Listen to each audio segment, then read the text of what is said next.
Bariatric liposuction ఇప్పుడు బరువు తగ్గేందుకు చాలా మంది ఇలాంటి సర్జరీలే చేయించుకుంటున్నారు. ఒంట్లో కొవ్వు కరిగించేందుకు రోజుకోటిగా పుట్టుకొస్తున్న కొత్త విధానాలపై ఇంట్రెస్ట్ చూపిస్తున్నారు. బరువు తగ్గటమే టార్గెట్ గా జేబులు ఖాళీ చేసుకుంటూ ఒక్కోసారి ప్రాణాలు పోగొట్టుకుంటున్నారు. అసలు ఎందుకిలా? Watch this.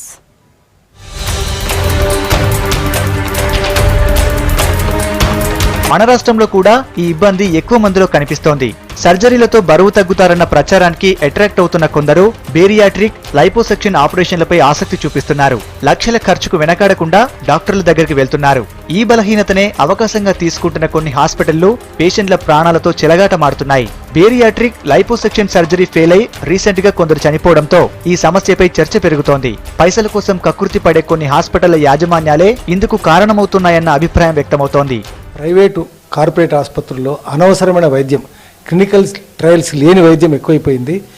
డబ్బులు గుంజడం కోసమే పేషెంట్స్కు లేని రోగాలు చెప్పి ఇది చేయాలి అది చేయాలి 40 రకాల భయాలు పెట్టి ఆసుపత్రుల్లో ప్రైవేట్ చికిత్సలు చేస్తున్నారు. అది చాలా భయంకరమైంది. మామూలుగా ఏదన్నా కావాలంటే ఫిజిషియన్ సర్టిఫై చేయాలి. మీకు మందులతో నయం కాదు, మెడికల్ మేనేజ్మెంట్ వీలు కాదు కాబట్టి సర్జికల్ మేనేజ్మెంట్ అని చెప్పాలి. అట్లా జరగడం లేదు. తర్వాత సర్జికల్ మేనేజ్మెంట్ అవసరమైనప్పుడు ఇంకో డాక్టర్ సెకండ్ ఒపీనియన్ ఇవ్వాలి. మీకు తప్పదండి, వైద్యంతో కాదు కాబట్టి శస్త్రచికిత్స అవసరం అని చెప్పాలి. అటువంటివి కూడా లేవు. ఫిజిషియన్ సర్టిఫికేట్ ఉండదు, అదేవిధంగా ఈ క్లినికల్ సర్టిఫికేట్ ఉండదు, అదేవిధంగా సెకండ్ ఒపీనియన్ కూడా ఉండదు. ఏ దానికైనా సెకండ్ ఒపీనియన్ ఉండాలి. అవి ఏమి లేకుండా చేసేయడం. ఏ డాక్టర్ అయినా తప్పు చేసిండు అనుకుంటే నిర్లక్ష్యం లేదా అనవసరం ఆపరేషన్ చేసిండు, ఆపరేషన్ చేస్తే కూడా ఆపరేషన్ ఫెయిల్ అయింది, మెడికల్ ట్రీట్మెంట్ ఇచ్చినా ఫెయిల్ అయింది అనుకుంటే మెడికల్ కౌన్సిల్కు వాళ్ళను నిజ నిర్ధారణ అంటే ఎథిక్స్ కమిటీ టెస్టులు పెట్టి ఎథిక్స్ కమిటీ కూడా వాళ్ళని పిలిపించి సాక్ష్యాలు తీసుకొని వాళ్ళు తప్పు చేసేందుకు తప్పక శిక్ష విధిస్తాము. జనరల్గా ఏంటంటే వార్నింగ్ ఇవ్వడం కానీ, సెన్షూర్ చేయడం కానీ, సస్పెండ్ చేయడం కానీ జరుగుతుంది. మామూలుగా బరువు పెరిగితే సమస్య ఉండదని, ఊబకాయం స్థాయికి చేరితేనే బేరియాట్రిక్ సర్జరీ గురించి ఆలోచించాలని నిపుణులు సూచిస్తున్నారు. ఆరోగ్యం పరంగా ఒక్కో మనిషికి సాధారణంగా బేసిక్ మెటబాలిక్ ఇండెక్స్ 25 వరకు ఉంటుందని, కొద్దిగా లావున్న వారిలో 25 నుంచి 30 వరకు ఉంటుందని చెబుతున్నారు. ఇలాంటి సందర్భాల్లో వ్యాయామాలు చేసి బరువును కంట్రోల్లో ఉంచుకోవచ్చని సూచిస్తున్నారు.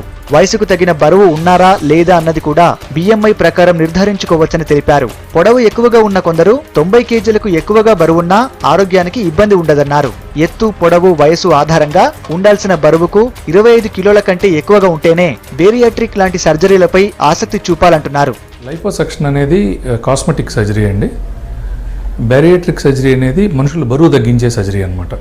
సో ఈ రెండిటికి ఉన్న డిఫరెన్స్ మనం తెలుసుకోవాలి. యాక్చువల్గా లైపోసెక్షన్ అంటే ఏంటంటే, ఇప్పుడు పొట్ట మీద కానీ, లేకపోతే తొడల్లో కానీ, లేకపోతే హిప్స్ మీద కానీ ఈ ఫ్యాట్ కొవ్వు అక్యుములేట్ అయిపోయిన వాళ్ళకి ఓ చిన్న కట్స్ చేసి మన చర్మానికి మజిల్కి మధ్య ఉన్న ఫ్యాట్ని అది ఒక కేజీ 2 కేజీలు ఫ్యాట్ని సక్ చేయగలిగిన ఆ ప్రక్రియని లైపోసెక్షన్ అంటారు. ఇంకోటి ఏంటంటే, బేరియాట్రిక్ సర్జరీ అనేది ఏంటంటే ఉన్న బరువు కంటే 20 నుంచి 25 కేజీలు అధికంగా ఉన్న వాళ్ళకే చేస్తాం.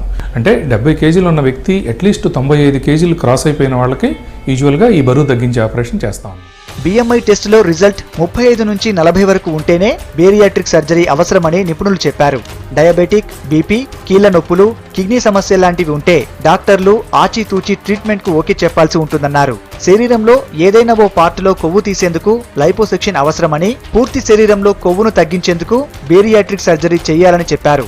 బేరియాట్రిక్ విధానంలో కీలకమైన పల్మనరీ ఎంబాలిజం చికిత్సలో ఒక్కోసారి ప్రాణాలకు ముప్పు ఉంటుందని తెలిపారు. బేరియాట్రిక్ తో పాటు లైపోసెక్షన్ లో కూడా రక్తం నుంచి ఊపిరితిత్తుల్లోకి కొవ్వు వెళ్తే చనిపోయే అవకాశాలు ఎక్కువన్నారు.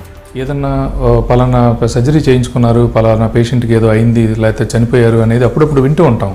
కాకపోతే ఇప్పుడు అది ఒట్టి లైపోసెక్షన్, ఒట్టి బేరియాట్రిక్ సర్జరీ గురించే కాకుండా ఎనీ ఆపరేషన్ చేయించుకున్నప్పుడు 0.1% రిస్క్ ఉంటుంది ఎవరికైనా సరే. అవాయిడబుల్ కైండ్ ఆఫ్ థింగ్స్ ఏంటంటే, నేను ఇప్పుడు చెప్పినట్టు అది ఒక ఎక్స్పీరియన్స్ ఉన్న సెంటరు, ఒక ఎక్స్పీరియన్స్ ఉన్న ప్లేస్లోనూ జరుగుతుంది. ఒక్కోసారి ఏం జరగచ్చు, ఫ్యాట్ని ఈ లైపోసెక్షన్ అనే దానిలో ఫ్యాట్ని కంటిన్యూస్గా కదిలించడం వల్ల పల్మనరీ ఎంబాలిజం అని చెప్పి వస్తూ ఉంటుందన్నమాట.